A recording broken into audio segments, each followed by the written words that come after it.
Right. Okay, so I'd like to ask everybody. Hey. Yes, oh, I'm hearing a voice. Oh, am I muted or not muted? You're not muted, but you were supposed to be. All right, mute all. I must Okay. have pushed All right, it. I'll mute. Okay, I'll push. Okay. Now I should be. That should be muted. No, you're not muted. I don't know why you're not, and I just pushed the button for all unmuted. We're all muted. Okay, I've got a mute button that I pushed. Go ahead and push it. Well, try to unpush it just for the heck of it. Oh, there we go. You're good. Okay, so if everybody could just close your eyes and take a nice, big, deep breath. Let it all go. I am here only to be truly helpful. I am here to represent him who sent me. I do not have to worry about what to say or what to do because he who sent me will direct me. I am content to be wherever he wishes, knowing he goes there with me. I will be healed as I let him teach me to heal. Okay, so before we go on, I do have a couple of announcements. I did send an email in regard to Cheryl Broche, who has been a member of our group for many years. She kind of took off a long time because she was caretaking her mother who passed away about 3 years ago. And then she ended up having cancer and she put up quite a battle with her cancer. And actually last week she did pass away. So just wanted to let everybody know about that and send prayers to her or whatever and to her family. I also heard from Jazzaray, who was a member of our group for a couple of years, who has now returned to an ashram in India where she's living. And she said, she sent a quick note and she just said she really enjoyed the Course in Miracles and wanted to say hello to everyone. And I also got a note from the church, and apparently they have at least tentatively decided that they are going to open the church in September. Of course, we'll have to see if that really transpires with who knows what's going on from here to then.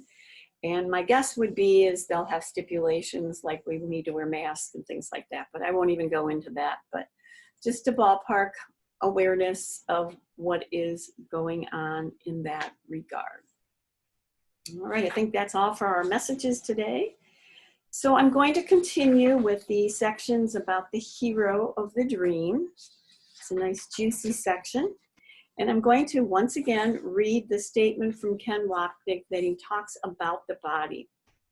Because I think we really have to get this concept in our mind of what the setup of the ego is and what an important part the body plays in this setup. And I'll put up the dream picture because in the dream, the body is the central theme. And I am the body, I am the hero, and this body represents who I am. So all the body is the embodiment of the thought of the ego. So you might want to think of the thought as the blueprint, and then the body as the building. We know that the building could not have been contrived if it hadn't been for the thought. But now we see this building, we never think of the blueprint. Well, the Course wants us to think of the blueprint because it's the blueprint that set into motion the experience of the body. That is all it is. It's the thought of the ego in a body, in flesh and form. And, you know, within the context of the world, we put a great deal of emphasis on form and on space and time. In fact, it encompasses everything we do and everything we believe we are. But instead of seeing the sin, guilt, and fear within me, within my mind, I now see it all around me.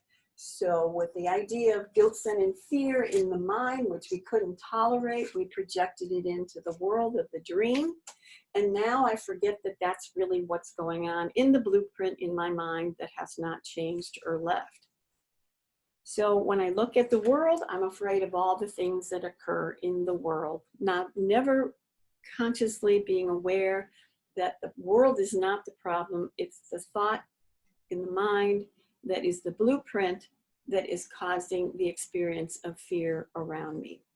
But now we see that we're afraid of all the sinful people around us, all the sinful things around us, the sinful weather, which will attack me, the sinful president or prime minister who makes decisions that will attack me, the sinful microorganisms or viruses that will attack me, not to mention all the sinful people who will do sinful things to me. And I know we all are sitting in the same boat, that I'm an innocent victim of circumstances beyond my control, and all of these things are what are taking my peace away. Marian. Yes. Go ahead. So the thought's the blueprint. Yes. And the body's the building, or the world. Correct. Body, world, all the same thing. Correct. Yes. Yes. So is that, because this is what I've been looking at, this is what's been coming up for me lately, is the line in the Course that says, thought produces form on some level. Correct. Yes. Yes. So whatever's in the mind is going to be shown to me. Absolutely correct. And you were right on by, we're talking about the hero of the dream, but the hero of the dream was just the central figure in the dream, that all these other things, and it doesn't matter if it's a bug or it's a mountain or it's water, it doesn't matter. They're all a projection of that original blueprint in the mind of, I am less than love, and I believe in guilt, sin, and fear.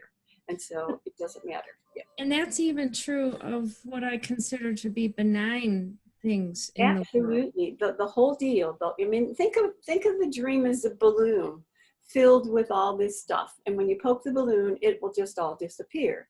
But while we have the balloon intact, this is all, everything, no matter where we turn, or even in our own thinking, intellectual mind, is part of the dream.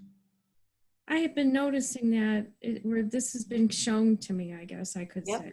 I gotcha. On another level. Yep. That I haven't experienced before. And I of course, I certainly understand the projection part of it and what I'm accusing someone else of I'm doing, Right. But I have been noticing like a word pop in my head and I say the word and the next day I see the word somewhere. Yep. Yep. That kind of thing. Yes.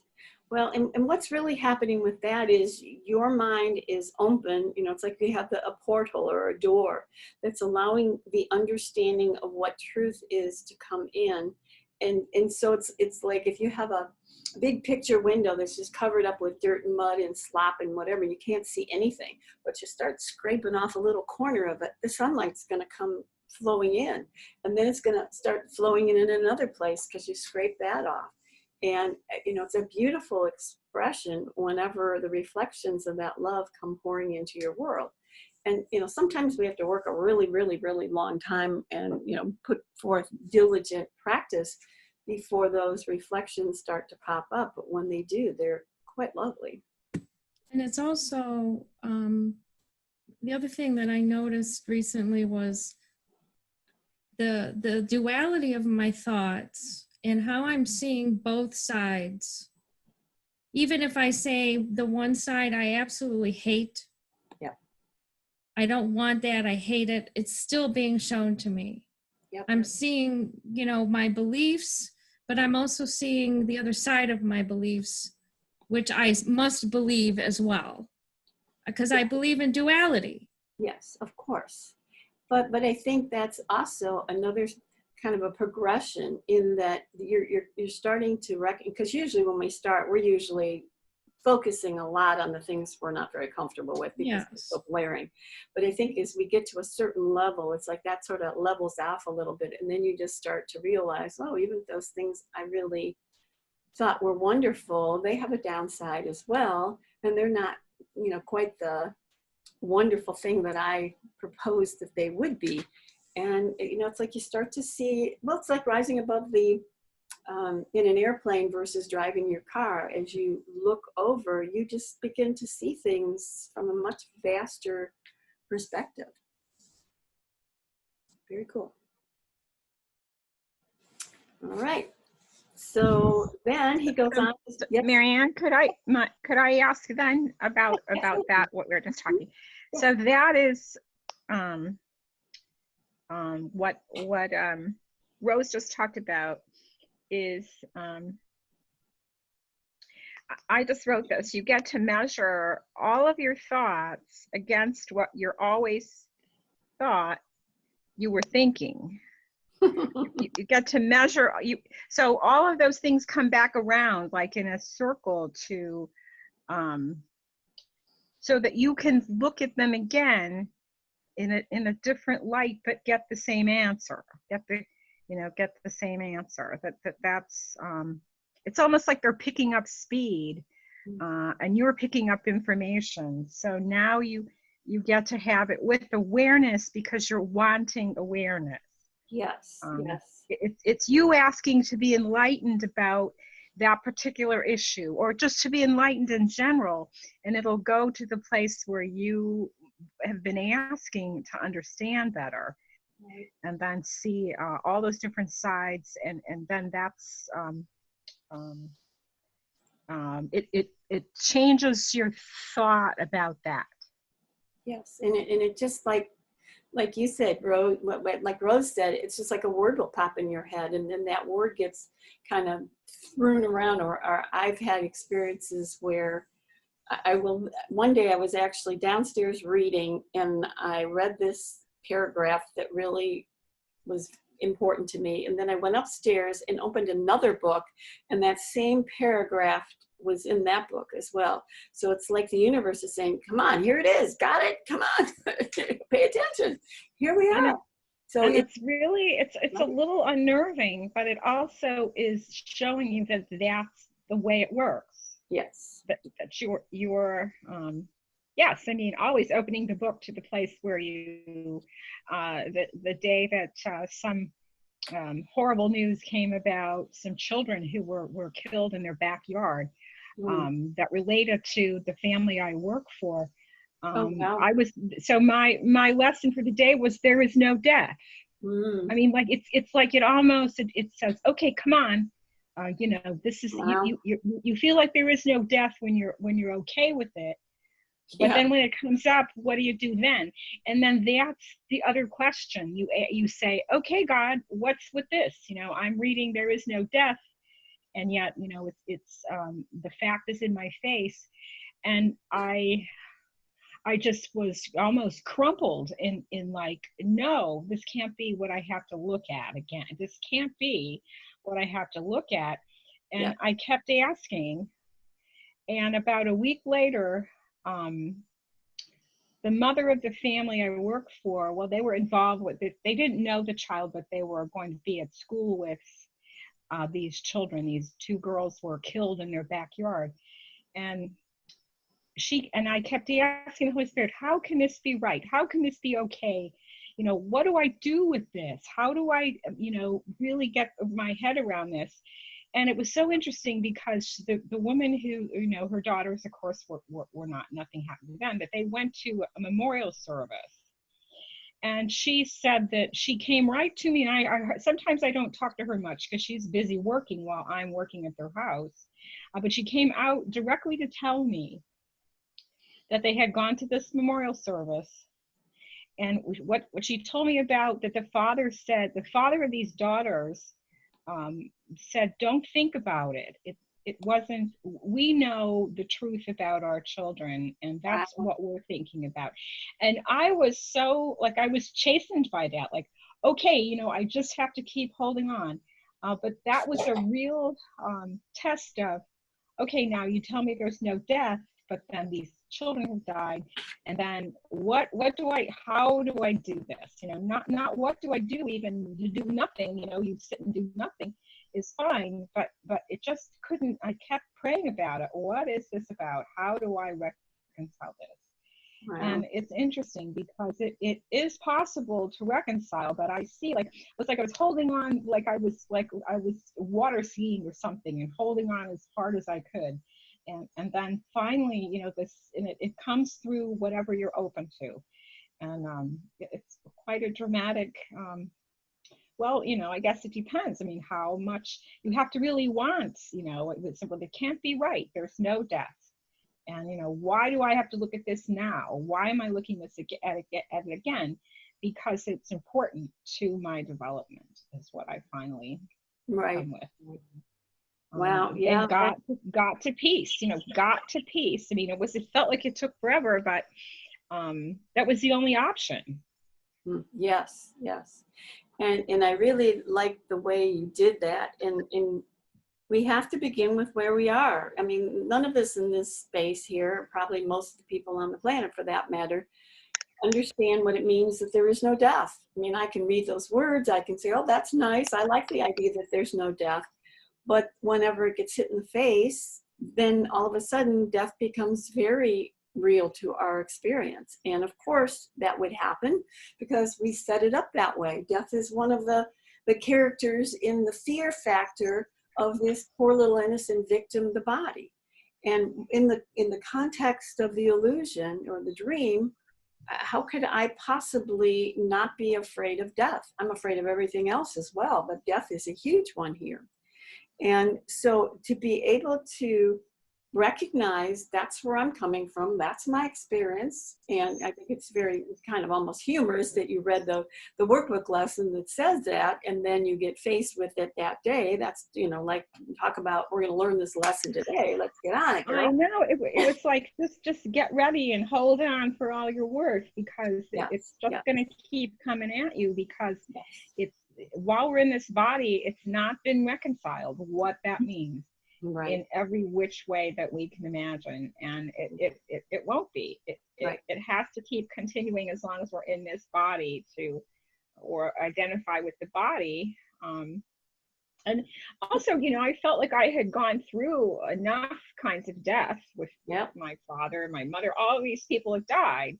So what could be worse than that? And then here comes along, well, maybe that was my question. Like, what is this, so I kind of like, well, I got that one now. I got death. So I'm cool, but that wasn't true. This week. And I wouldn't know that except that I keep, it keeps coming up, and it will. Right. But the beauty is you didn't stay there. You eventually opened the door to, the way I like to word it, you didn't exactly word it exactly that way, is, okay, Holy Spirit, this is my experience. This is what I'm feeling. This is what I'm going through. Because you keep telling me in my truth, there is no death. Well, I, as Mary Ann, cannot figure that out. But I want to find out what you have to say about this. And, just keep focusing your mind in that direction of, I want to find out what that experience of no death is.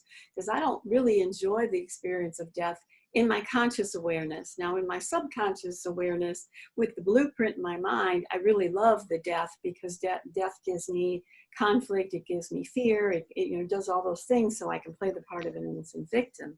But when I'm more inclined to be willing to let go of my innocent victimhood to find out what truth is, then the door of an awareness can start to pop into my consciousness in a way where that experience of death becomes softened. And I think it's quite unique in the regard that the father of these girls was the one that shared, it's okay, that we're not going to look at her that way.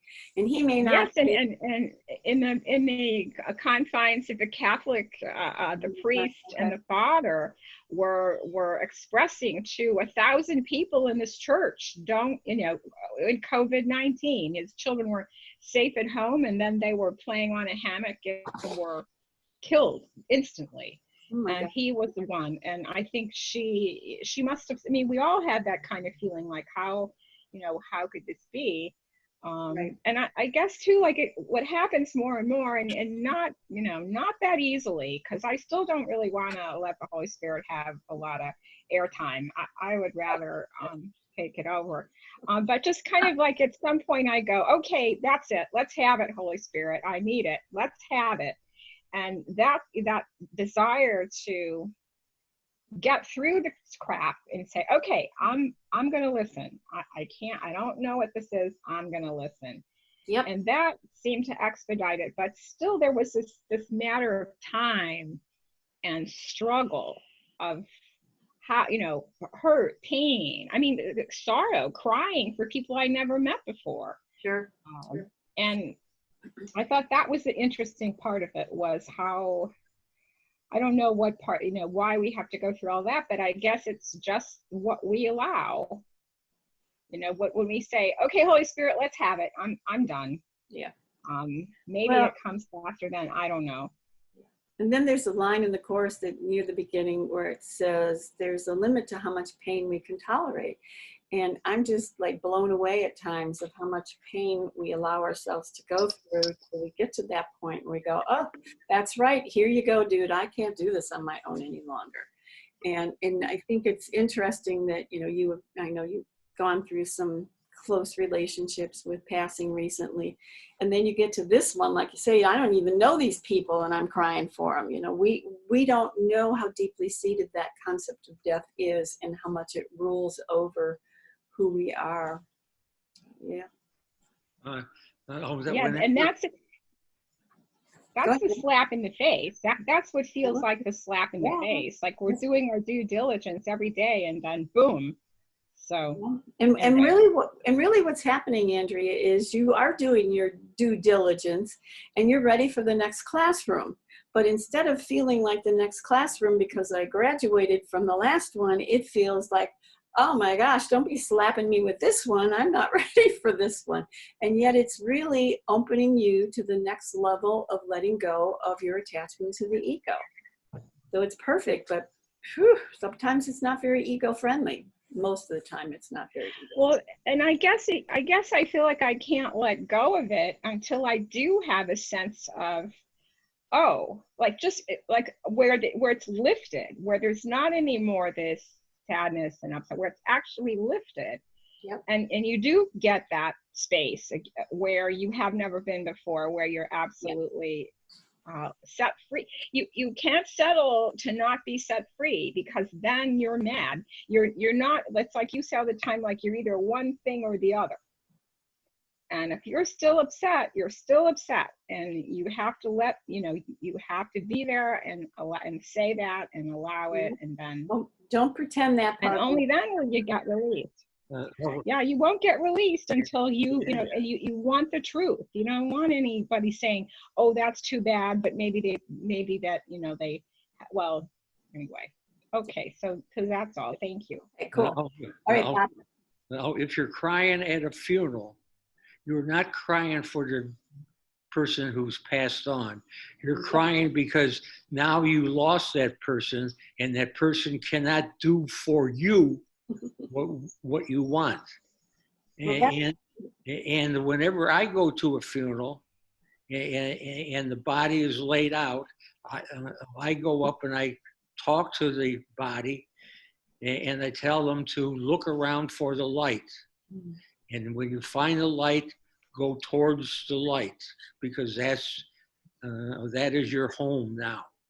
And I don't feel bad about the person that passed on. Perhaps I'm the one that the person's passed on is feeling sorry for me because I'm still stuck here. There's a good chance of that. It depends upon how you want to look at it. And again, if you look at it the way Andrea is saying, you're a victim again. Well, absolutely. But we have to begin with where we are experiencing it. And that is usually some form of victimhood. Yeah. Yes, but you can look at it and say, there I go again, that I am a victim. Absolutely. Yes. And change the thinking so that you are not the victim. Yes, exactly. Which is what she did. Yeah. Well, I had to really ask I really had to keep asking to change that. I didn't. It wasn't just like I asked, said, okay, well, I don't like this, God, show me. And I read that, there is no death. And I said, well, now, wait a minute, it didn't come. Hold it here. I guess also it didn't come as easily as I thought it should. Then that's another. May I say something? Sure. Hello. Go ahead. Okay. What I'm thinking, how are you able to hold two opposing views at the same time?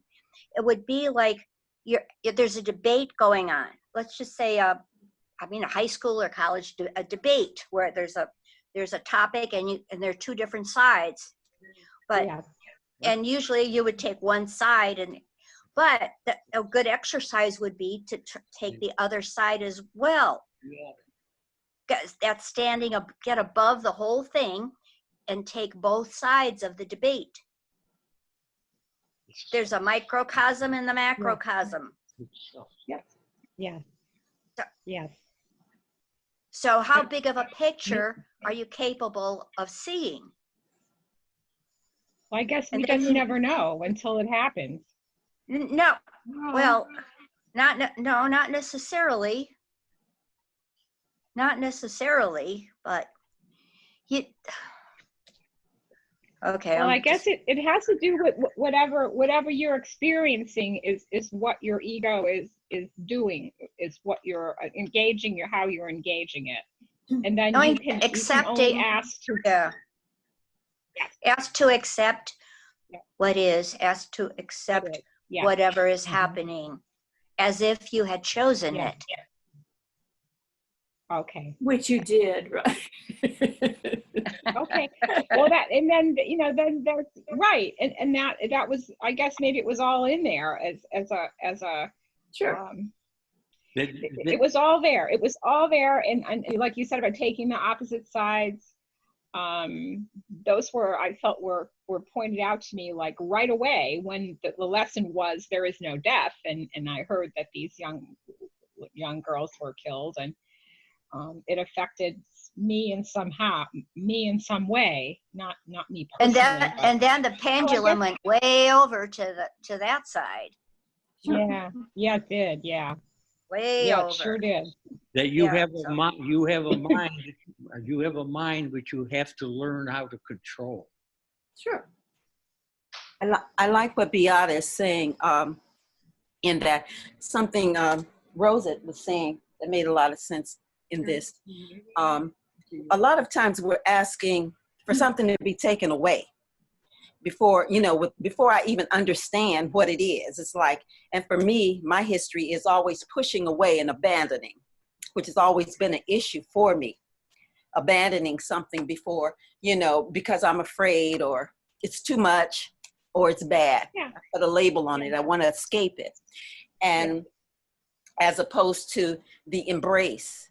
And that's what doing, inquiry work has helped me to look at, and to, instead of abandoning, to get in a different relationship, rising above the battlefield of something. And just recently I had an experience where lately I've been very, very dizzy in spells, to the point where it felt like I was just falling in a hole. And of course, what comes up is I'm dying. And I was able to make it to the bed, and the spinning and spinning like I'm going into a hole. And it came to me just not to make an enemy of it, not to make an enemy, and to embrace it. And I noticed I made it to the bed, and it was comfortable, and it just felt relaxing and friendly and safe, and I fell asleep.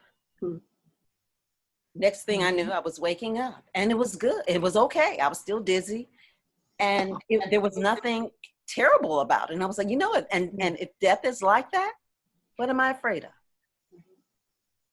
Well, I have, this is Zita. I've had three friends who've had near-death experiences. One of them is my aunt by marriage, married to my mother's brother. And she said she was in a car accident, a long line of cars, and they bumped. There's like 25 cars bumped into each other. And she flew out of her body. And she could look down and see all this. And then they took the physical one, to the hospital. And she was over them, and she could watch them operating, and she said after that she never will fear death. Never, never, never. It was not horrible. It was peaceful, and she still knew it was time for her to come back into her body. My other friend, it was a little more traumatic for her. She was walking her dog, and a guy ran into them both, and in her neighborhood, she's just walking, and she had severe brain injury. And then as a result of the severe brain injury, it took her 4 years to get some semblance of recovery. She had to start, she was like a baby, didn't know how to answer the door, didn't know how to lift a fork. People had to take her to the back. I mean, it was, and she's, you know, she's come back from that. But she said the gift of that was when she was in that other space, the divine was there. She could experience it directly, so she wouldn't take it back for anything. But I think a couple things. I saw the story about the two girls whose they had. There was a hammock strung between two concrete columns. Yeah, that was it. And they in Cleveland Heights, and they collapsed. The columns, or one of them collapsed, so that's how they got became injured. But it just occurs to me, because someone just said, maybe it's Shar, that sometimes we can have a special relationship with death, and it makes it harder to accept. And then if we have a special relationship with someone who has passed on, it makes it even harder to accept. And then someone was saying about a broader point of view, and that broader point of view comes with leaving special relationships kind of behind, because the Course says that there is no death, and that you're never upset for the reason you think anyway. Yeah. So I had 3 deaths, February and 2 in March, of people. Yeah, I spent a lot of time with my stepson. I was so hoping for him to have a better life, but anyway. But I've been so calm, and I know that's because of Course in Miracles and Al-Anon changing my point of view. That's it. Yeah. Yeah. It- All that's- very, that's very it. helpful. Right. And I agree that I think what this is really leading to is for us to slowly let go of the body, so that when that time, whether it's for ourselves, for other people passing, that it's sort of like Tashara said, it's just, I'm going to go to lay down now. Because the attachment to the hero of the dream, or the character in the dream, has dissipated to the point where we're no longer as clingy to that body, and we don't identify with that being who we are any longer. And I think that's a tremendous gift in the process of practicing the Course, is that whole clenching of the belief system of death starts to soften. And that's very powerful, very powerful. And Marianne, the other thing, because I've been looking at death recently with everything that's coming up. Yeah. And no coincidence, I'm listening to Ken. And thank God for Ken, because Ken just drives it home, and I really appreciate it. Death is no different than stubbing your toe. Okay, just say that. Yeah. There is no hierarchy of illusion. Yeah. So Right. I do with death the same thing that I do when I stub my toe. Okay. I have my reaction, and then I ask for help. Yeah. That's That's period. right. That's absolutely right on. Look, death is just one of the characters in this mirage of activity going on around the hero. It's not any bigger or smaller than the rest, but we have to also understand the blueprint of the separation occurred when we believe we killed off God to exist. So death is a structural, foundational brick in the thought system. Yes, and I don't want to sound like I've, I understand. I'm looking at it now like I stubbed my toe, but it was helpful for me now. The next time death comes up for me, I can see it a little differently now. And and to be reminded. Okay, we have a couple audio that you need to turn off, guys, so that we don't have any background music or noises. So if you talk for a while, would you turn off your audio and so we can hear Rose? Great. Thank you. Sorry. Thank you. No, that's fine. Yeah, now that I can look at it when it comes up again and just, be reminded. There are no, I believe there's a hierarchy of illusion, but the Course is telling me there isn't. Yes, absolutely correct. Absolutely. And in our world, that's not correct. In our world, death is this big, huge monster kind of thing. But this is, you're either at peace or you're not at peace. And it absolutely makes no difference what the specific form happens to look like. And that takes some practice getting to the point where we can really work at it from that place. But when you can, literally everything that comes up is an opportunity to drop and ask for help. And as we are able to do that, our understanding of that big monster, much like a child being afraid of the curtains blowing in the wind, and then the mom turns on the light and the child sees the curtains, it's a whole different experience. Marianne, Yes. let me just run this by you. The experience I'm having lately, and it's been with things like, stubbing my toe or something. There is something happening in the world. It gets my attention. I'm reacting to it. I recognize it as this is the ego thought system at work. And then my next thought is, thank God I have a split mind, because I know there's another part of me. This is not who I am. I want to go somewhere. We're kind of losing you a little bit. Sounds windy or something?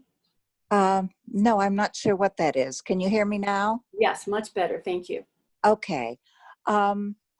It's just recognizing that I'm reacting to something. Absolutely.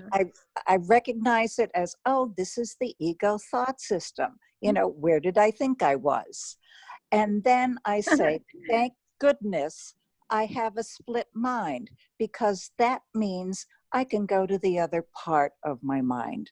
Let me do that now. It's all happening in the mind. It's got nothing to do with me stubbing my toe. Absolutely none. But yes, that's beautiful that you can rise above and realize, kind of talk yourself from that place instead of the ego's natural response of kill or be killed. Yeah, it was just a feeling of gratitude and recognizing, and oh, there's this is a split mind, and I don't have to stay in the ego thought system. Yes. And go ahead. No, just that there was a feeling of gratitude that came along with that. Nice. Yeah. And really that, again, much like what the comments Rose gave earlier, this is what happens as we keep practicing this. Just those little subtle awarenesses start to kind of pop up in our awareness of another way to do this, another way to look at this. And it's not like Helene was sitting there, show me this, but it's like this awareness of, oh, there's two parts of my mind. And, when we're aligned with the ego, this is what's in there. This is what's going to pop forth. And that idea of, oh, there's another way I can look at this. Am I ready to drop it? Beautiful.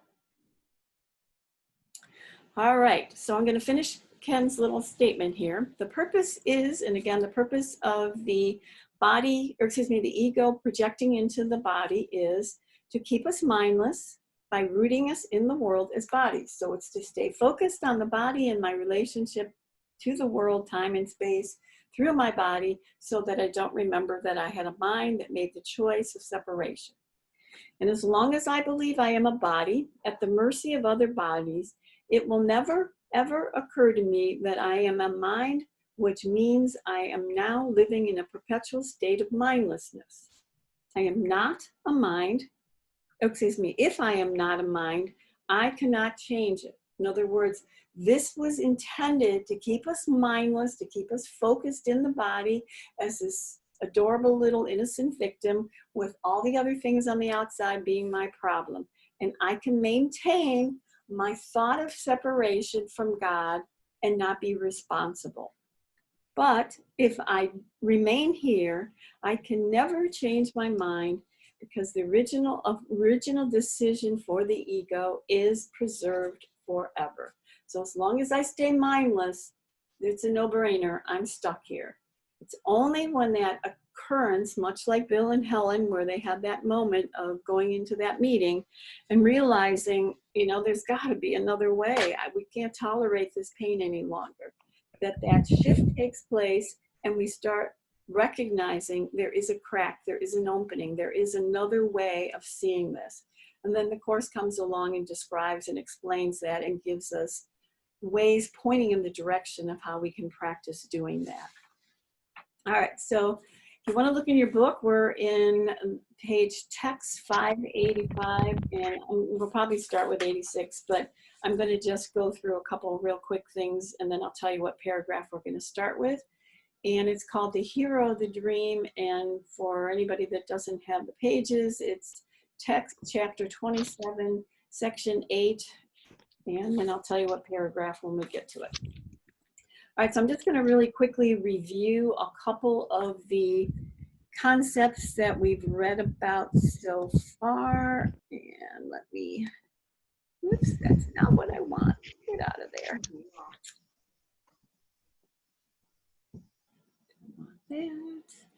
Actually, what I'm going to do is I'm going to review a couple of the items. I'm just going to make sure everybody's muted before I go on. Okay, so this section starts with the statement, the body is the central figure in the dreaming of the world. And as you can see, the hero is the biggest character here to recognize the centrality of that figure. There is no dream without it, nor does it exist without the dream in which it acts as if it were a person to be seen and believed. And a couple conversations that went on just before the class started, they were around that idea. I want to be seen. I want to be an individual. I want to be special. I want you to acknowledge me, see me, and I don't care if I'm especially good or especially bad as long as I am special. So I'm going to move down. I'll just go down to line 5. In paragraph 1, it says its safety is its main concern, its comfort is its guiding rule. So our whole life purpose, you could say, is about making us safe, about making us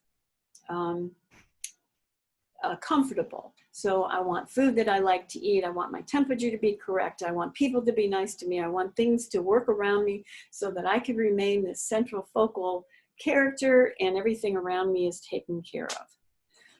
Excuse me, and it tries to look for pleasure and avoid things that would be hurtful. And even in the Buddhist tradition, their philosophy is we're almost always running towards something that's going to make us feel better, or we're running away from something that doesn't make us feel good. It's the mindset of the ego when it's settled into this belief system. And then I'm going to go to paragraph 2. The dreaming of the world takes many forms because the body seeks in many ways to prove it is autonomous and real. So it really doesn't matter what script any individual is playing out, good, bad, or indifferent. It's the main theme is I'm the central figure, and as a result of what's happening in the world, I'm an innocent victim.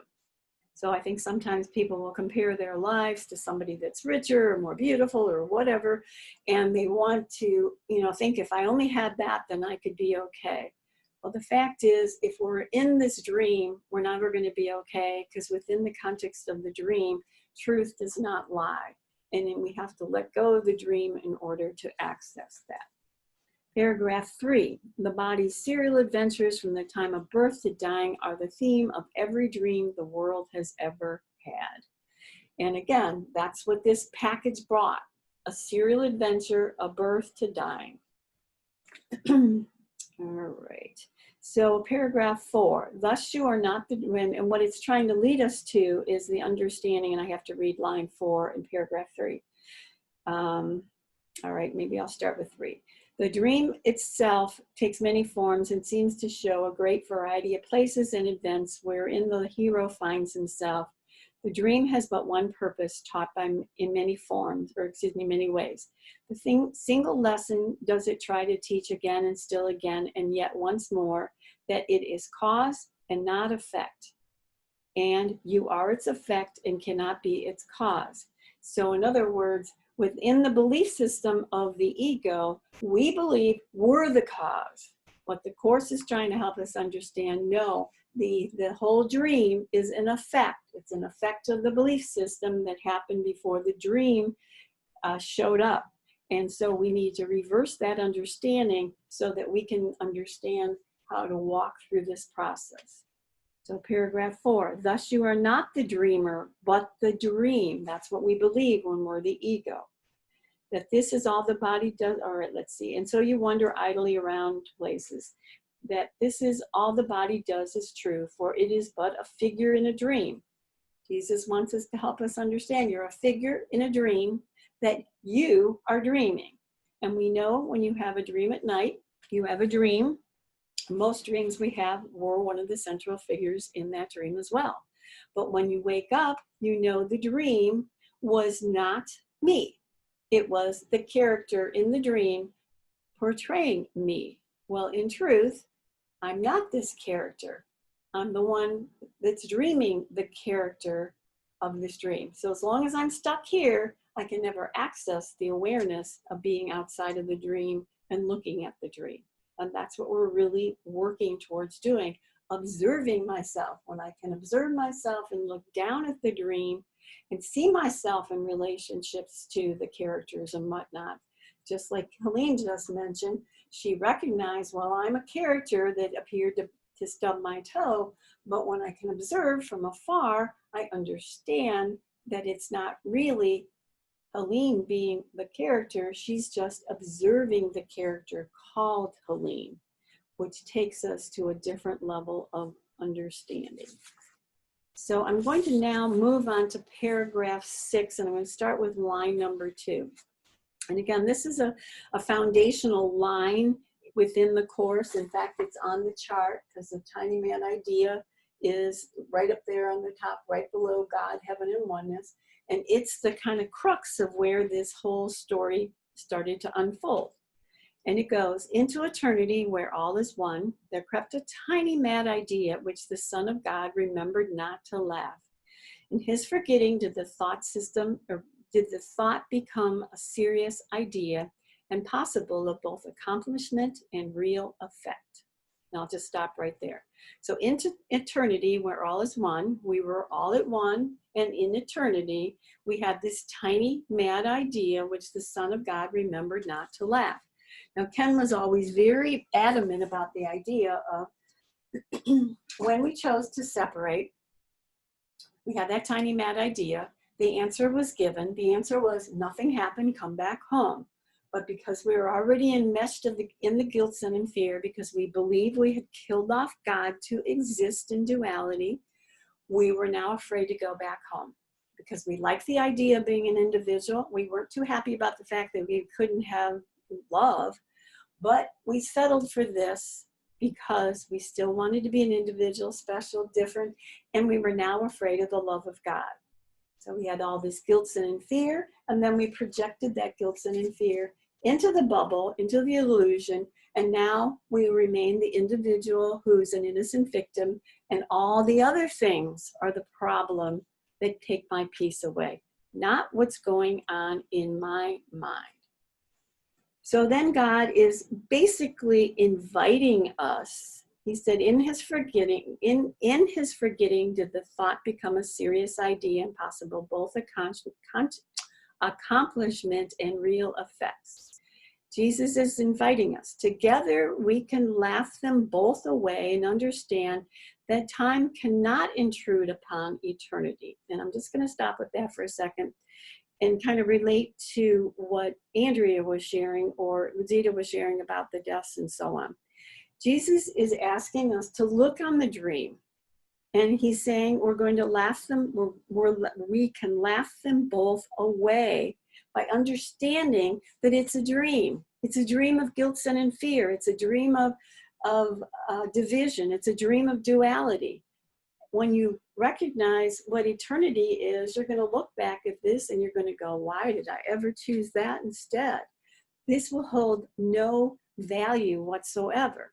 Obviously, when we're attached to the world, and we're not asked to deny that, I am attached to death and fear and stubbing my toe and all those things that can come up in my world, and the good things, as Rose said earlier. But if we compare this to this, we would understand that this holds so much more value than this, no matter how wonderful this is. Excuse me. And we read a couple weeks ago that if we took the absolutely best, wonderful thing that ever occurred to us in our lives and multiply that 100 times 100, it wouldn't come close to equaling the experience of connecting with love. But because this is all we know, we cling to the small little shiny coins the best we can. Jesus goes on to say, it is a joke to think that time can come to circumvent eternity, which means there is no time. Jesus is basically asking us, step out of the dream for a moment. Observe what's going on within the dream. Instead of attaching yourself to the character in the dream, come on up here, observe the dream, see what's going on in the dream. And as Andrea and Helene and Rose mentioned earlier, you're going to start to see the concept of the dream from a different perspective. And these small little ways of light that will reflect into your world will begin to show you that there's a lot more going on here that we never saw before, and that we can have a different experience while we remain in the world of more reflection of light in our world, until the time comes when we're completely ready to drop this and align completely with this. So we're going to move on to paragraph 7. Excuse me. A timelessness in which is time made real, a part of God that can attack itself, a separate brother as an enemy, a mind within a body, all are forms of circularity whose ending and starts at its beginning, ending at its cause. So this whole scenario of a world apart from God, a time that circumvents eternity, all of these things where my brother becomes my enemy are all made up story of an illusion that its purpose was made to keep us mindless, so that we would never remember we could have another choice to get out of this mess. And then we'll move on to this delightful line that says, the world you see depicts exactly what you thought you did. What did we think we did? We think we killed off God to exist. So what do we have? A dream, an illusion, a world that depicts something or someone or some situation that's going to do harm to the main central theme character called the hero. Except that now you think that what you did is being done to you. That's the experience of us playing the part of an innocent victim. Until it starts to dawn on us, we become more aware, we start working with the Course and working on dropping the ego. Then the awareness of things starting to shift and the world becoming less and less solid starts to occur to us. And that's really where the Course is leading us to, where the solidness of this world starts to dissipate to the point where it doesn't hold us like it did when we originally started out. All right, so I'm going to now go to paragraph 8, which is where we left off last week. The world but demonstrates an ancient truth.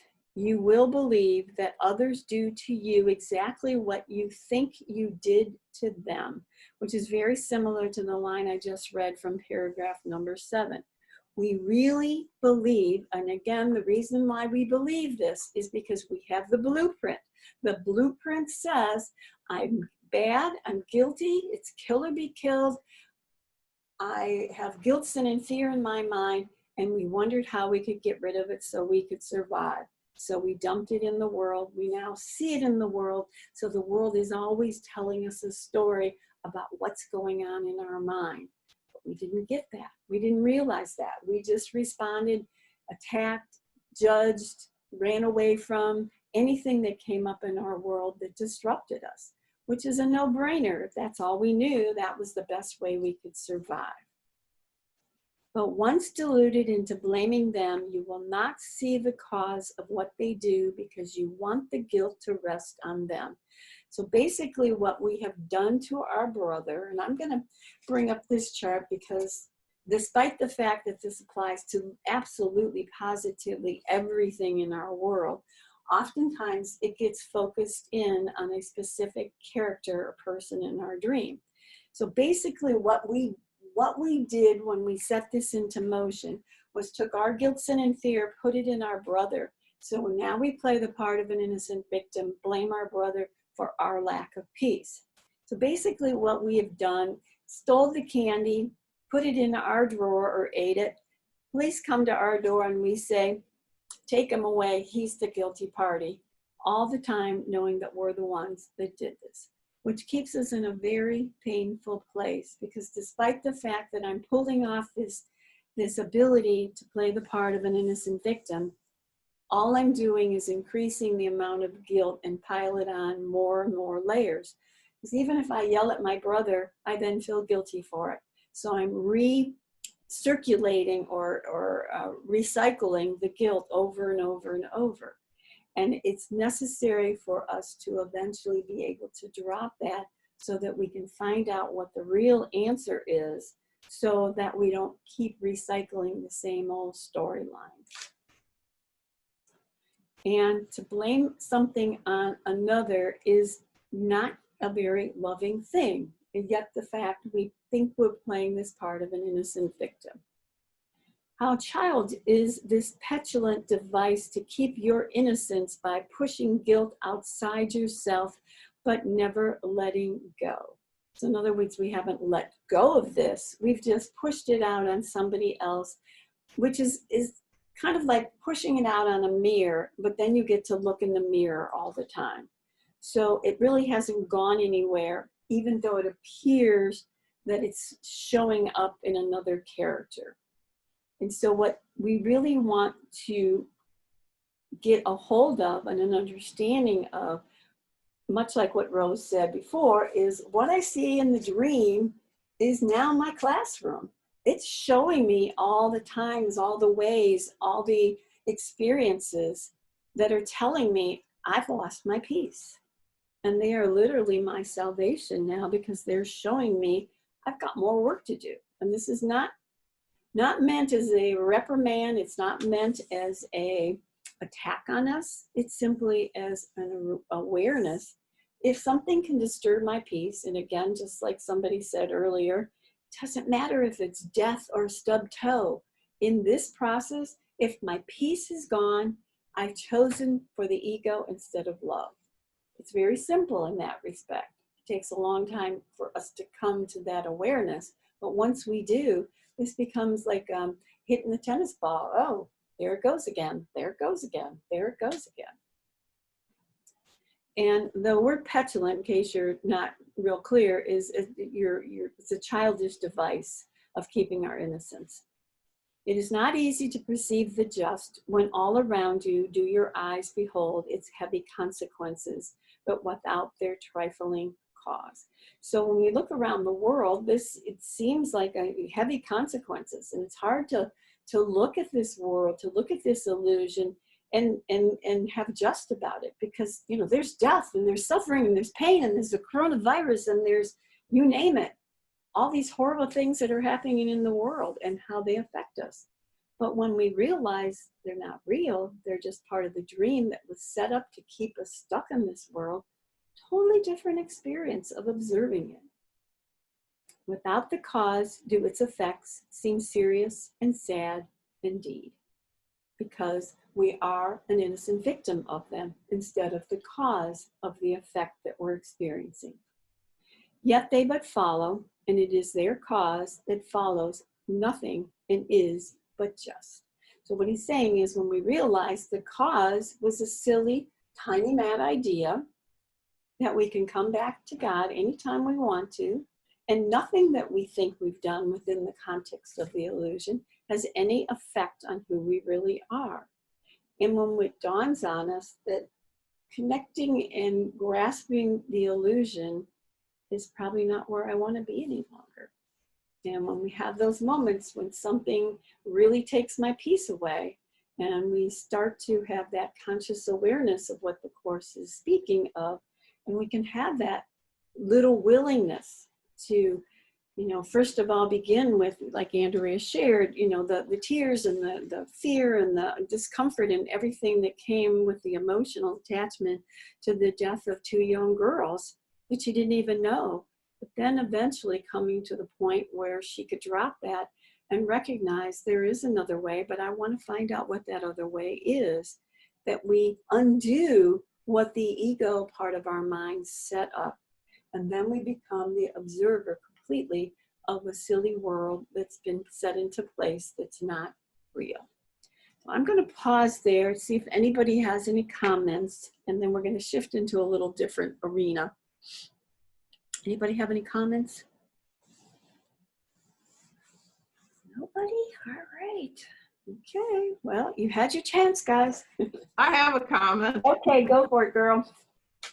I was in a discussion group, a meditation group last week, and we were having a spirited discussion, and it was good. And then someone suggested that, they suggested a storyline that, certain things shouldn't have been said by this person or that person or whatever. And so I contacted the facilitator for that group and said, I'm sorry if we went over, out of bounds or whatever in our discussion. And he was just so gracious. He hadn't even seen it that way. It was just another plane of reality for him. Said, I thought the discussion was wonderful. There's a good example. Yep. This is like, I could have saved myself 3 or 4 hours of wondering. Yes, indeed. Yeah. And that's another thing that we have to be aware of. Each one of us is the main character of our own specific dream. So that's why 2 people can go to the same meeting. One can have one experience and another one can have a totally, completely opposite, different experience, because we are looking at the dream from our perspective and our identity as the character we're playing. So, But Marianne, yes. They appear to be different, but they're really the same thing, because the only thing that's going on here is we're in a battle. Yes, yes. It's not an accident that the Bhagavad Gita is all about. There's a battle going on, and I'm fighting my brother. Absolutely. And it's about kill or be killed, and I'm all about winning this time. Yeah, and either I am being done to or I am doing to the other. Absolutely. All day long, whether you're consciously aware of that, whether it be just in the thoughts that are occurring in your mind, or if you're physically portraying those within the solidness of the world. Yeah. Right. And whether it's like the pleasure or the pain. It doesn't matter. That we're going after or avoiding. Yes. Yep. Becomes, when we really start to grasp the Course from that point of view, it becomes a much easier process, because it's, oh, there I go again, there I go again, there I go again. Instead of, catching one of these and then going for another ride for 10 years because, oh, I shouldn't have done that and all that kind of stuff. It becomes a little bit softer ride. So as I mentioned, at this point, I am going to kind of shift gears a little bit. And at the very I wanted to say something. Oh, I'm sorry. I apologize. Go ahead. And it's an interesting thing I was saying to someone just earlier. It's interesting that we're always identifying with it. I did this, I did that. We don't see that that's the way it goes. Yes. There's hate. Here's fear. Yep. How it enters. I'm fearful. We attach, as they say in the, the Buddhist teachings, it's always, what is it, attachment or repulsion? Or repulsion. Yes. Attachment, ignorance, and desire. Doing it. Yes. Well, yeah, but that's why the value of the hero of the dream is so important with this setup, because and then you can add whatever you want to it, is what it's all about. And it's I against you. And you're you against, and we're all standing firm in our our experience, which only relates to our own bubble in that awareness, because I'm only capable of a limitedness when I'm in the bubble. And in fact, there's this line in one of the workbook lessons, I believe, where it says the body is a fence around a limited aspect of the illusion, or of the truth. So none of the characters has the whole story. And yet each character is trying to decide that their part of the fence is better than somebody else's enclosed fence. But we're all full of shit, excuse the expression. So when I can stop and see, when there is a seeing that it's just hate, it's not an I that's hating or me, then that is getting above the battlefield. Yes, yes. And we could think about this is a bubble filled with guilt, sin, and fear, hate, and separation, and duality, and kill and be killed. That's what it's made out of. You know, the stories, all those beautiful songs of love makes the world go round. Well, that's not true. It's gunk of the ego that makes the world go round. Only we've been duped with just a little bit of whipped cream floating around on the top occasionally to think that this is going to be okay sometime. And sometimes where the rubber meets the road is when, you know, I've had a little bit of an insight and now it's time for me to change. And then it seems like all the old stuff starts agitating, all the attachments, cravings, desires. Sure. That's when they start yelling, you know, temptation to go through this door or that door. That's that's all about fear, hate, desire, etc. And then will I go? Yep. Well, exactly. That's why we need that grace. That's why we need that grace sometimes. And the Course is very specific about what you were just saying, Zita, in that it says when we get a little closer to our awareness of truth, the ego becomes vicious, if not malicious. It's going to drag up anything. And again, the ego is not an entity. It's not a thing. It's not a person. It's the thought system and the power we've given the thought system by our reinforcement of it. But we've told that, yes, this is what I want since the Big Bang. So this comes along and we go, oh, that's nice. I'm going to choose this, 10 times, once or twice today instead of not at all. And then the ego says, oh, no, you belong back here. Let me drag out some of that other stuff and we'll just prove to you you belong here. It's really good at its job. And it's literally just fighting for its survival. So it does become this challenge initially to, hold firm of what do I really want? And we don't often know until the scenario hits us in the face, and then we find out what our real response internally is. Not necessarily as me, because I can sit here as a good course student and all I want is love, all I want is love. And bam, somebody comes along and tells me I'm wrong. Well, you just watch that little character in the dream start flaring around, because we're really not that loving and we're not that connected to that love at this point. But this is what we're being asked to do. Observe that character in the dream, but try to observe it from above the battleground instead of from the Mary Ann character. And observe that, of course, if I'm identified with the ego, I'm going to be upset with the world. It can't be any other way.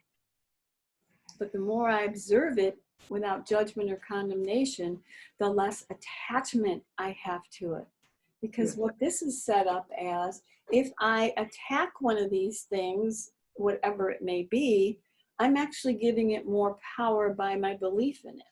So when I can observe it, smile at it and go, oh, this is a very interesting dream I'm having today. And just like our nighttime dreams, sometimes you wake up in the morning and you think, oh my goodness, what was that all about? But because we know unequivocally that was a nighttime dream, that's not real. We have yet to believe that this is not real. And that's why the things within the context of the dream can poke us and shove us and knock us over still. So to become aware that there's nothing you can do about it is also there's nothing you can do about it. So you can be as angry as you want to be, but still then that becomes that's like the ticket into the Yep. Course in Miracles system is oh, well, there's nothing I can do about this. Well, then you get angry and say, well, life is just this and life is just that, but there's nothing you can do about it. So then that becomes your opening. So what does it mean? What does God mean then? Yes. And then that becomes, so that's where all that, like you could question, why did all that stuff happen to me when I was young, and go on and on about that. But it was only always just your ticket into a different thought system. If you could choose it, if you could finally recognize it and see it, then you could choose it. Yep. And until we get to that point, we're just chasing our tail around in the dream. And then when that moment of the awareness, that crack of awareness of there's another way, or there's got to be another way, that door can then open, and the reflection of that can start shining through. Oh, all right. Yes. Another comment? Well, I just was going to say that my workbook lesson number 4 today, it really, I thought very powerful that these thoughts do not mean anything. And just like the lesson before was these things in the room do not mean anything to me. In the same, these thoughts, that was just like, very powerful for me. Yeah, thank you for bringing that up. Actually, since we've been working on this whole concept, I think if anybody feels inspired to go back to some of the original beginning workbook lessons, because it's all put out there right away. He doesn't mince with words. Day 1, nothing in this room means anything. Well, excuse me. Well, that's why, because nothing in the dream means anything. Does while I'm living here, and I believe I am the character in the dream, no question about that. But ultimately it means nothing because it's a dream. And the question then becomes, okay, even if I intellectually get that, how do I step from here to here? Because I sure believe this is who I am, I'm real, and all this stuff is happening. Right. Many, many layers there. Oh, many. But just putting things with thoughts is like pretty amazing. Well, and Jesus does have a tendency, especially in the workbook lesson, to kind of show us all the facets and all the ways that it's really the same game that's being played out from different perspectives.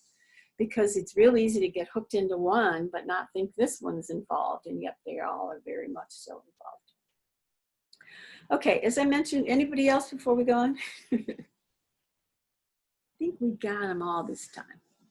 Okay, so as I mentioned a few minutes ago, I'm going to kind of move in a little different direction.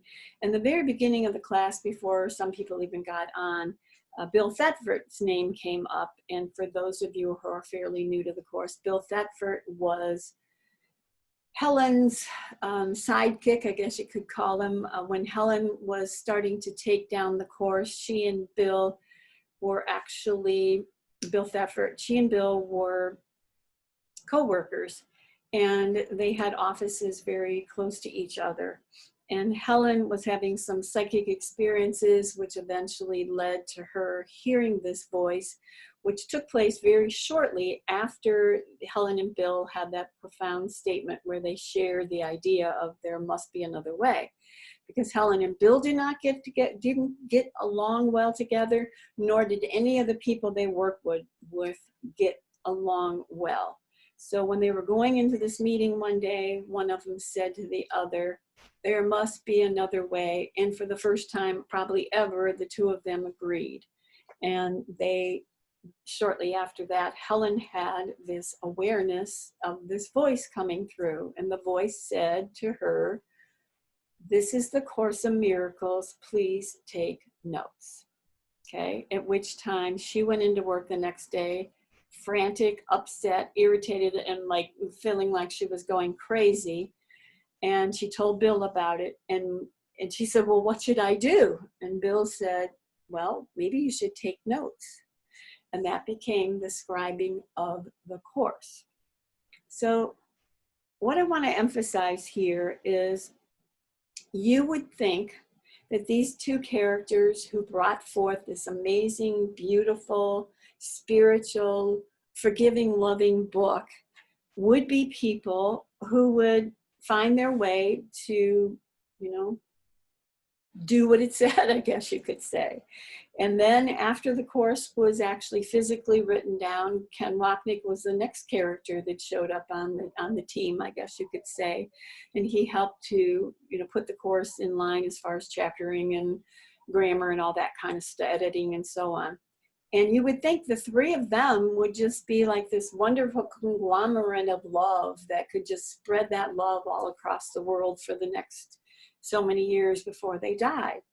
And the opposite was actually quite more the norm than anything. Now, when Helen and Bill were working on the course per se, somehow they pushed their egos aside and they did allow that flow of love to present itself as they were working on that. But when they were doing anything else, even when they were working on projects together at work for a good cause, they were at odds all the time. And then when Bill came in on the scene, basically, or excuse me, Ken came in on the scene, Bill was very jealous of his relationship with Ken's relationship with Helen. So there was not a whole lot of love going on with that either. But as was mentioned earlier in the class today, actually Bill Thetford did die on the 4th of July. And just before he died, like the day before, he and a number of other people went to Judith Scutch's house. And Judith Scutch was one of the first people who were presented the transcriptions of the course. She was in a very big community of new thought thinkers and whatnot. And so she made copies of the course and then distributed them to a lot of her friends. So that whole gang of people all became good, close friends, and they spent lots of time together. So the story went on the first day that Bill arrived at Judith's house. He was in this just like amazingly joyous mood, which was not necessarily his characteristics. And he was like bouncing off the walls. And literally Judith was wondering what was going on with him. And he basically said, you know, something's changed. And he was beginning to see things from a different perspective.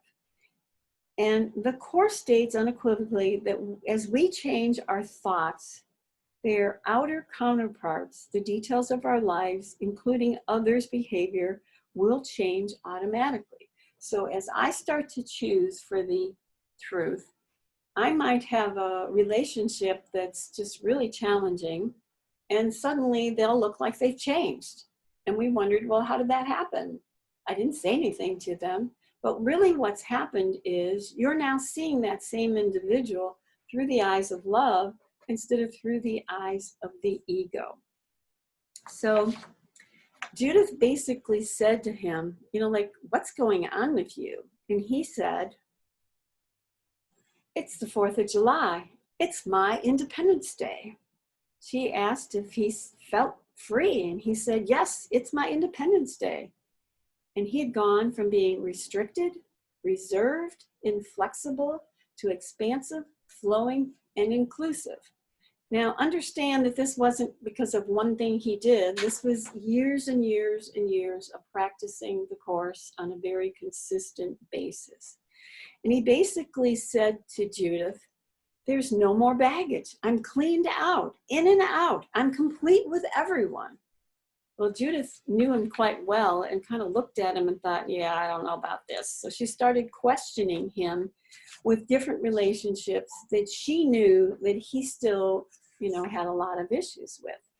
And she said, well, you know, how about Ken?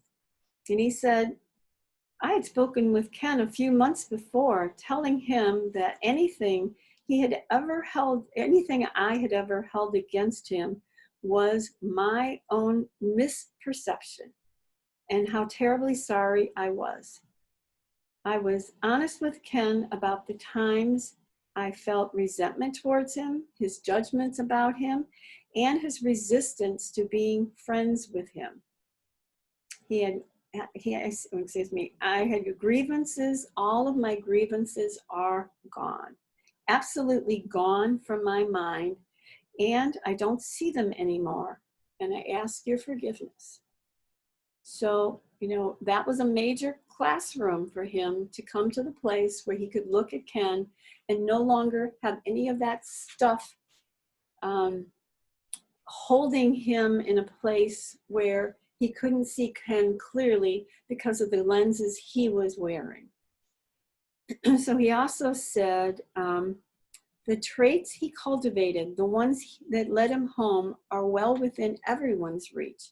A daily steadfast determination to let all the conflict, all the ego's sustenance, all the willingness to make peace of mind the primary goal of each encounter. We need to relinquish our defenses, our attachments, and our valuelessness, our valueless investments, though not necessarily our worldly possessions. So we're not being asked to let go of the world. We're being asked to let go of our investment in our prejudices, in our defenses, our attachments, and all the things that we hold in our mind of you against me, kill or be killed. And again, that's a challenge, because this whole dream, this whole belief system has been set up for me to stay within the context of this illusion and within the bubble, me the center character, the innocent victim, and everybody else being at fault. But in order for me to get to the point where I can rise above that, I have to recognize that the real problem lies in the choice in the mind that can choose differently. But I have to be willing to let go of each and every one of the many facets of the way that the illusion can present itself into our lives. And as we weigh those, as we look at those, do I want to hold on to the pain, or do I want to let go of that pain and align with truth? And it's always in our hands. It never has ever has anything to do with somebody else, other than the experience that that thing is what took my peace away. And that will be the trigger that will help us recognize if that can trigger me, it means I've aligned with that. All right, so then he moved on, or Judith moved on, and you know, she went through a number of people that she knew Bill had issues with. So she finally said, all right, what about Helen? Because again, Helen and Bill had some major conflicting issues. And he said, funny that you should ask, he answered, because the other night I had a dream where I saw her as the priestess. And within the transcribing of the course, it was said that Helen would have visions of herself being a priestess. And when she identified with the priestess, which is what she was doing when she was taking down the course, her ego was pushed aside. So that's what that represented. So he had this dream that I saw her as a priestess, representing an important aspect of Helen's non-physical function, one she had many dreams and visions about. She was holding out her hands to me and glowing with such a sweet smile on her face. It seemed that indeed there was nothing left undone. So she gave me a hug. Well, you are free. You've done your homework. So I think we have to really understand that, again, no matter what the world reflects to us, and no matter how many ways and how solidly the world can appear to be the problem, from the perspective of the Course, the problem is never the dream. The problem is who's dreaming the dream. And we continue to cherish our grievances of each other rather than as if they were precious heirlooms. But we can change our minds and understand our brother holds the space in our place of it's your fault instead of mine that I'm in this situation. When in truth, when we align with the fact that we're the ones that made that choice, we now have the power to choose differently if and when we're ready to do so. But as long as I play the part of an innocent victim, this guy's always going to be the problem. And it doesn't matter if it's a person, place, thing, situation, or whatever. The problem is going to lay outside of me. So I'm going to read a little section from the workbook. Yes, go ahead. Yeah, so if you're talking about physical pain, the Yes. body's the one that's in pain, right? But you're not the body. So the pain. But I'm not the body. Right. So the pain, just like all the rest of this stuff, is a projection from the mind that believes it's separated. Right. But yeah, but well, no, I'm teasing. well, at the same time, you know, I recognize that you need to accept what is, but because I put it there, right? It's my dream. I put it there. Dude. So, but it still is like burning pain in my stomach kind of thing that I can't do anything about.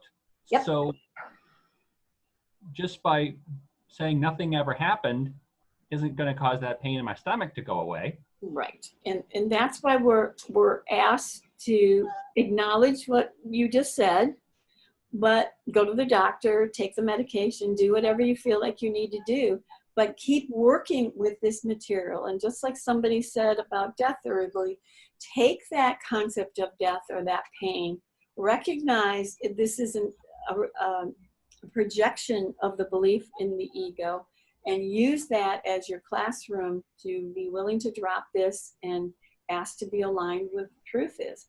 And be very aware that some of the, I guess you could say some of the aspects of this projection of the ego have a stronger hold on us than others do.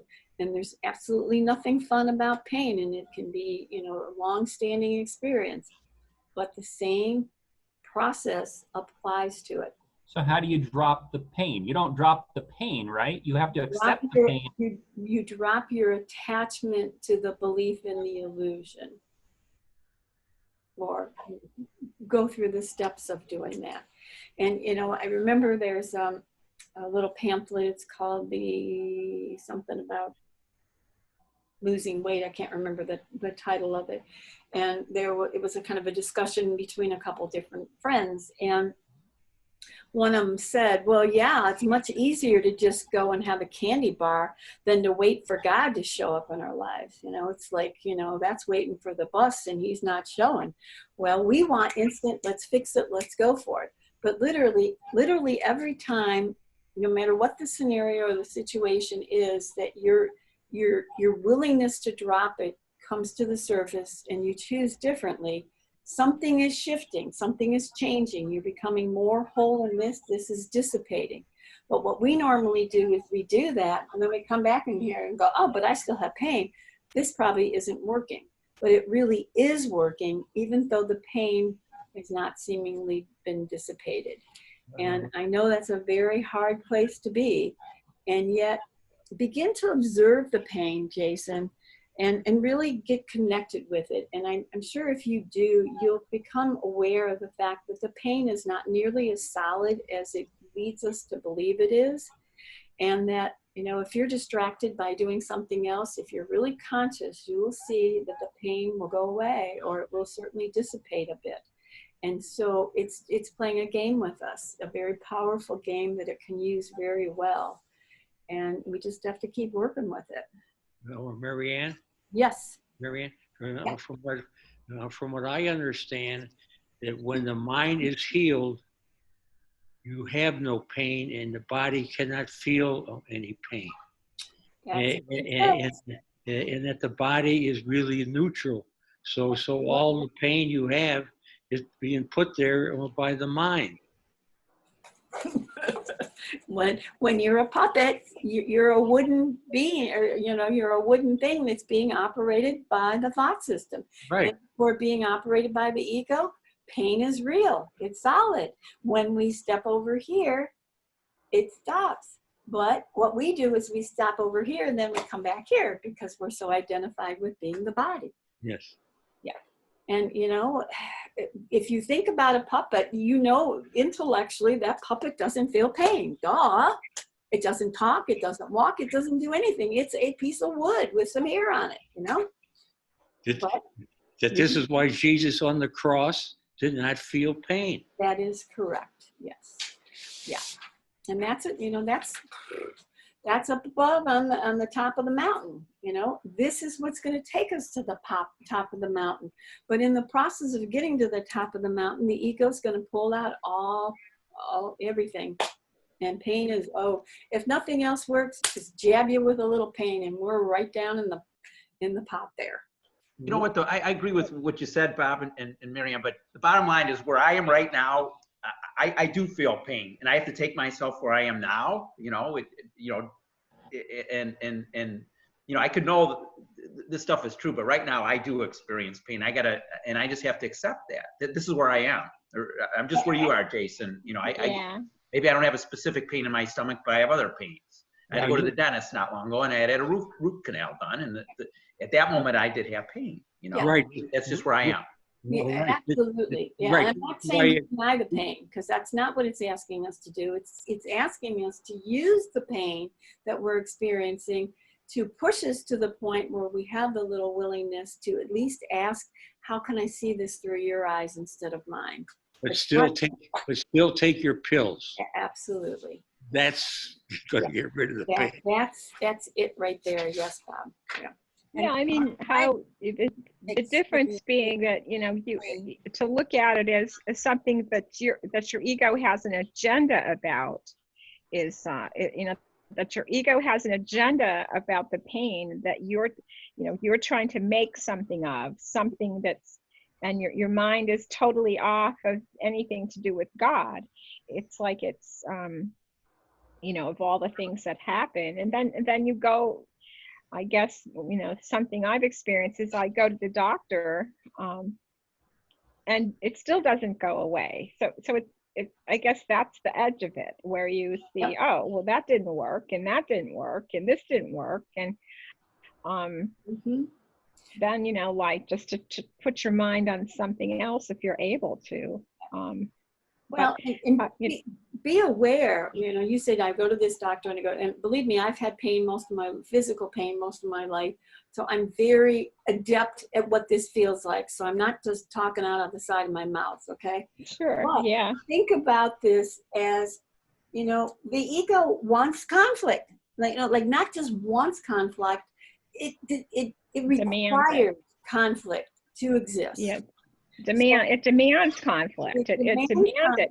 Yes. You know, just when you think you're having a good day, and then all of a sudden I notice that my back says something. You know, my back goes, oh, I get that catch in my back again, and my first inclination is to say, oh, this again? Come on, let's get off of this already. And then, you know, I could go back to the chiropractor, but then I guess I just wait and ask. And at this stage of the game, but when you first have pain, I mean, I guess I denied it for the longest time. And by the time I could actually look at it, I couldn't walk. So then I had to go in the you know, the chiropractor knew what happened, and but I can keep revisiting that chiropractor as long as I want to, until I finally decide I don't want this pain. I don't want the pain. I want the Holy Spirit's answer to it. But, you know, it's not stupid to go to the doctor, but, you know, they reach a certain point where they say, well, if it was just a broken leg, then it would mend in 6 weeks and you'd be okay. But instead it's your nerve, and it's kind of doing what I'm wanting it to do without, you know, I mean, I'm emotionally attached to it as a part of like what happened to me, or what, you know, the condition that I have to suffer under. And so that's, you know, that's the big question. God, help me to see that I don't have to suffer under any condition, and show me right now, please, what that means, or how to manage that. But, you know, you can go from one end of the universe to the other with pain and still have it. Yes. Yeah. And again, you know, boy, pain is a clencher, no question about it. That at one time, Pain is that one my time- experience with pain. okay, Go ahead, Bob. okay. That at one time I had a lot of pain in my back, and I was working out on a treadmill in front of a mirror. And I would concentrate on the pain, and I would see a white light going through my pain and taking the pain away. And I was so wrapped up into that, I was even getting mad and getting nasty at the pain. And the pain went away. Wow. But later on, the pain came back. But it did go away for a short period of time. Yep. No, this existence is pain. Okay. Amen. Good night. Yeah, I've got people in my life cause me pain and they go away and then they come back. This is pain. My experience with it is that the pain is a messenger. And I remember when I went, Byron Katie said to me when I was having heart palpitations and a pain in my chest. And she said, and she questioned that, and she said, well, it's a sensation. And, she went through this thing about it. It's a sensation and it's a rush and it sounds exciting. And I'm listening to her. I'm like, bitch, this ain't taking it away. But yeah, it took years for that to penetrate to me to see that, yeah, it's a sensation and it's not, it's what I'm believing about it. That's scaring the shit out of me. I'm running away from what is. Yep. I'm making up a story. Yes. It's not what I think it is. It's what I'm believing. I'm believing this is bad. I'm not even taking the time or the energy to experience really what's going on or listen to it. And if it's like a little, and I see ego, I see it, all these thoughts as little children, having a damn tantrum all over the place. Do I listen to them? I push them away. If I'm always constantly pushing them away, what, they keep You're popping closing up. the door to the classroom, really. Exactly. Well, I like to put in a point for a different point of view about pain. I go to a couple of meetings in the week, and there are tons of people there. There's one meeting in particular where everybody just talks about their pain. And I have to remind myself that the Course says that the body is a means of communication. And that the Course is there for me to understand that there is an exalted place for the body where there is no pain either. And it's not just my body aching pain, as someone suggested. It is also being on earth and being in like a slow molasses. If you have a memory of how things were speedy and you could think of thought of things manifest, and like I do sometimes, I think of that. I say, oh, this place, earth is slow, heavy. So there is a kind of pain. But the more I work with the Course and miracles and other things, I learned that this idea of pain is relative. There's pain and then there's suffering. And then beyond all that, if I'm really using this body as a means of communication, I will leave the experience of the body. I won't have that pain. And I don't think the Course is talking about my leg won't ache so much as I will understand who I am, what I am, and my place in the world. That's all I'm going to say about that.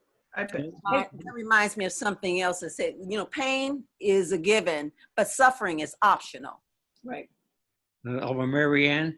Yes. That years ago that I had decided that to die would be a good way to die was a heart attack, and that's a quick way out.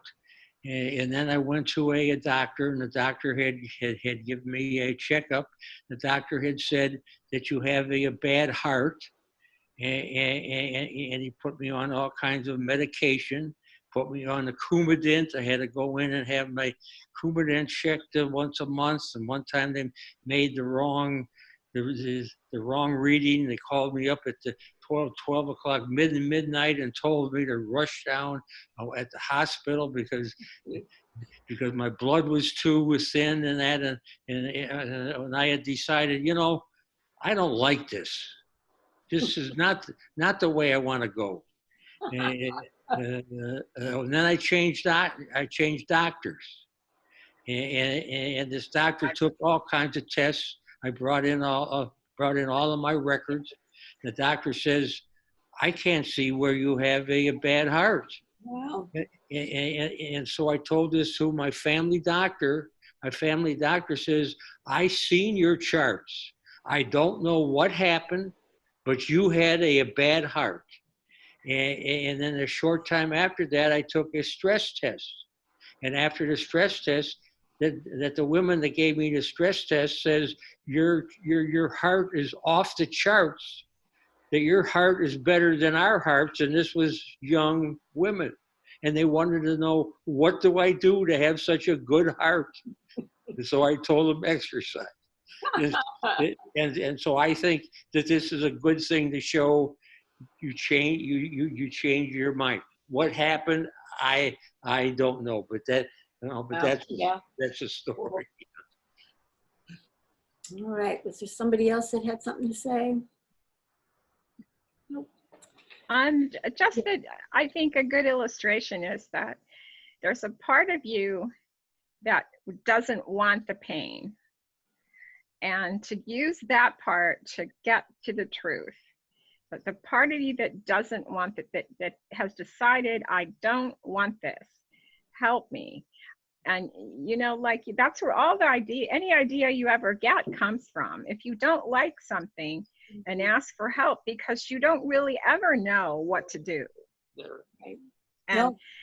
And then how you get a clue, oh, I better go. Well, finally, with the pain and I couldn't walk, I said, oh, I guess I better go to the doctor. And I went, and he was helpful, Sure. But he didn't have the whole answer. Yep. Well, and I think that's important to recognize. Nobody outside of you has the answer, the whole answer. The answer is this, but that doesn't mean you shouldn't go to the doctor if you need help, or what the Course would say, magic. There's anything that within the world that appears to fix you is what's called magic. But we do need the magic if we're not ready to fully accept this. And I think we sometimes forget that, the pain that you may be experiencing is because you're getting too close to this. And it's not a punishment because you're trying to get close to this. It's that your mind is choosing different, and your identification with your ego says, no, we're not going to have that. You belong over here. And it holds on to that because we've invested in it and said, this is what I want. This is what my experience should be. And as we start to shift, this isn't this friend, a friend to this. They're opposites. And so it's just bringing us back to equilibrium again. And again, the physical body is a wonderful way to keep us focused on our body. I mean, it's almost, sometimes impossible to not put your focus on the pain or the body. And then we tell our friends, as Ida was saying, in the circle of people. So it's something to play with. Well, it's like we're bouncing, we're bound to bounce around in this world. This is what it's made of. But then the reality of God is what we're after. Then we're going to just hold on to that as hard as we can, and then get different messages. The doctor, the dentist, whatever we go to, we know that's not the whole answer, at least through our study now. Yep, there is another way. All right. Thanks. Sure. All right. So I just wanted to make a couple comments. One, I've heard this comment from Pedram Shodra, or however you pronounce her name, and I know Tashara was commenting about the idea of how we want to run away from pain. We want to run away from something that's not comfortable. But she had this statement. It's called "Lean into the jagged edges," and I just love that image of we're being asked to look at those jagged edges, because those jagged edges are there as a gift to us. They're not something necessarily to be run away from. They're about progressing and understanding what the value and the purpose that they do hold in our experience. So So somebody did send a cute little note. It said, I once knew a faith healer for somebody who said, although pain isn't real, when I sit on a pin and it punctures my skin, I dislike what I fancy I feel. It's a cute little quote. So obviously I can sit here and say I'm not a body, but the pain is going to prove that you do. And if you still believe you are the body, that's telling you this is still the more invested thought system. Okay, so you can choose again.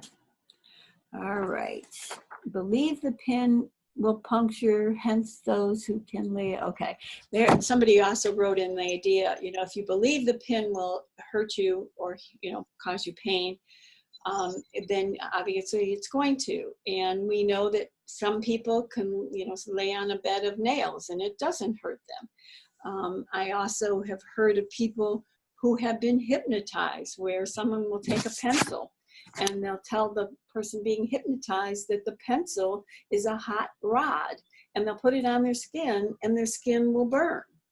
And, you know, nothing's happened, but the belief system will carry us through.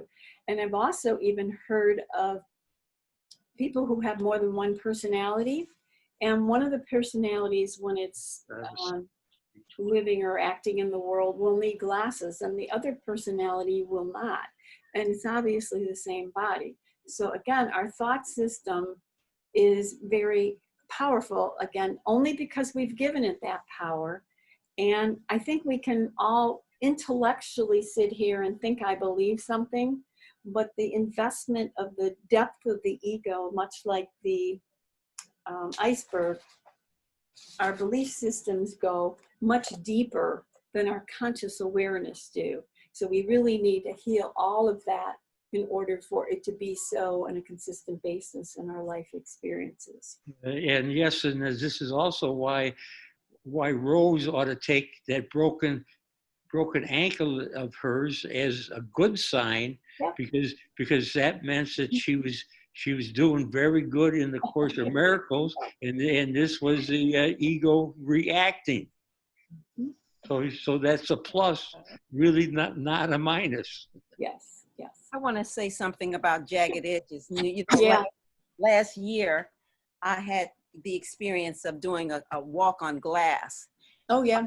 Yeah, which was really interesting. I was really believing that it was going to hurt me. You know, when I heard them breaking the bottles, fear came up, and I'm like, oh, but I wanted to really experience, and I watched some people do it, and the experience is, again, in moving into those jagged edges, there was a way of gently walking where you don't just, step on it or, violently, but a gentleness of walking and a communication or a embracing of it that made it gentle, that made it a very gentle experience, and walking across glass. It was amazing.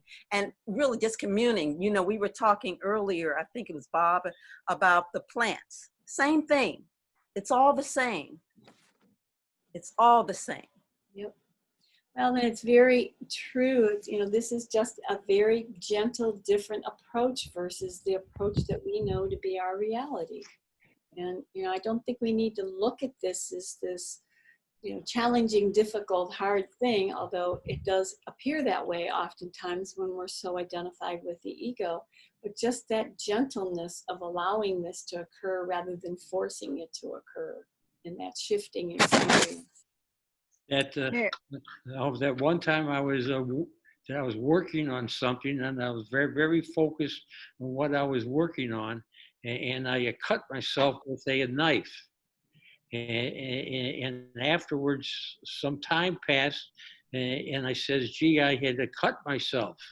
Right. And then I looked at the cut, and I could look down into the layers of the skin and all that, and then all of a sudden, blood started to ooze up, which it should have oozed up a long time before that. Yep. Well, but again, the mind is very powerful. I mean, I've heard of ice skaters, and I know other sports people who maybe fell and broke their ankle, and then they performed their performance, and then after they were done, they were taken to the hospital. So that when we want it bad enough, we find a way to get through it, even if the facts are I broke my ankle. That they say that the mind is the strongest thing on earth. Is the mind. And I'm sure that's why Jesus is asking us to look at what our mind is up to. Right, and so look what the mind created. Look out your window and the trees and the bushes. You know, we're good. We are really good.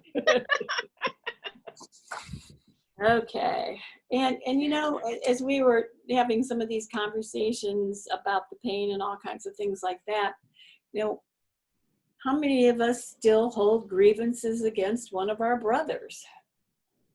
You know, not one, but a lot more than one.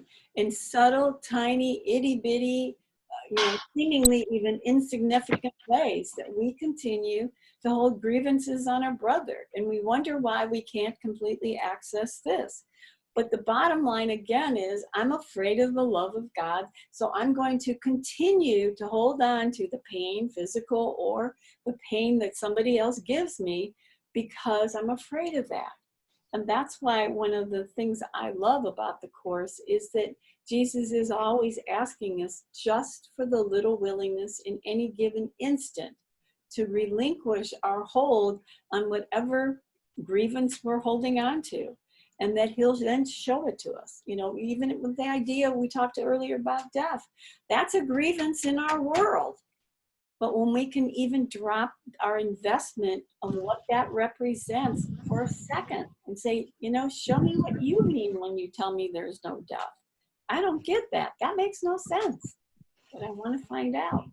Each time we do that, literally, this is becoming stronger. This is starting to dissipate.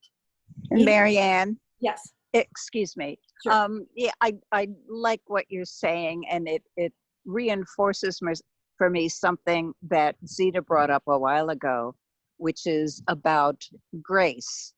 That if we keep expressing our willingness, you know, we are the beneficiary of God's grace. I had an incident yesterday where I was angry at a brother, and I thought, oh, how rude is that?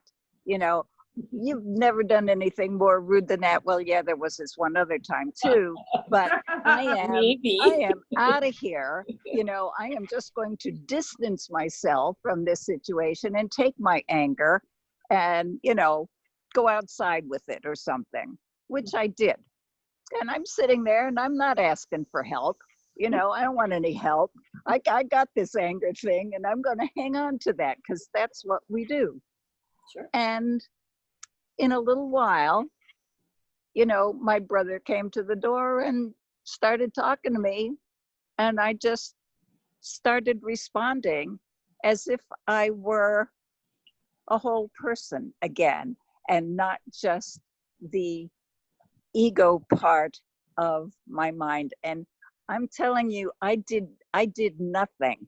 You know, I didn't ask for help, but perhaps it's the buildup of the willingness that I try to practice on a daily basis. And maybe that accumulates, but I swear, you know, this Helene made no effort to ask the Holy Spirit or anybody to remove my anger from me. It happened at a level that I was not aware of. And I absolutely agree with you. It's like literally every time we choose for this, this is building up grace, we'll call it, since you use those words. It's building up grace. And, you know, there's a couple places in the Course where it specifically describes that whenever we ask for help, something has changed. When you come back here, even if, you know, that's 2 seconds later, you are not the same person that left. You are now more invested in truth. And the only reason a reflection of that love doesn't come through at that instant is because that would cause you more fear than you we're able to handle. So it gets put in the bank account, I guess you could call it. And then those moments like you just described where I'm fit to be tied, and then immediately something shifts. Some of that grace that you've earned by putting it in there starts to reflect. And this is not a, I ask for help and I get immediate reaction or a response, which is what we're used to. We're used to pushing the button on the TV and starts right away. That doesn't work this way necessarily, but it is working. And I think that's one of the things that's a little tricky because, we're so used to a response that's quick, quick, quick. And this is going to come when it's time for it to come. And that's none of our business. And as I sometimes say, going from here to here is like getting the chocolate cake. If there's a reflection of that love that comes with it, that's the frosting on the cake. But our job is to just let this go and ask for this. And if it comes with frosting, by all means, enjoy it, but don't count on it.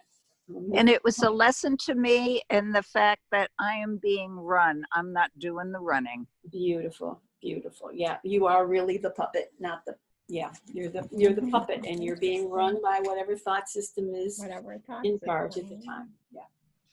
Which is, again, when, we keep stepping above the battleground, and the further above the battleground you become, the more visual the experience becomes. Not just visual, that's a limiting word, but the more encompassing the whole concept becomes.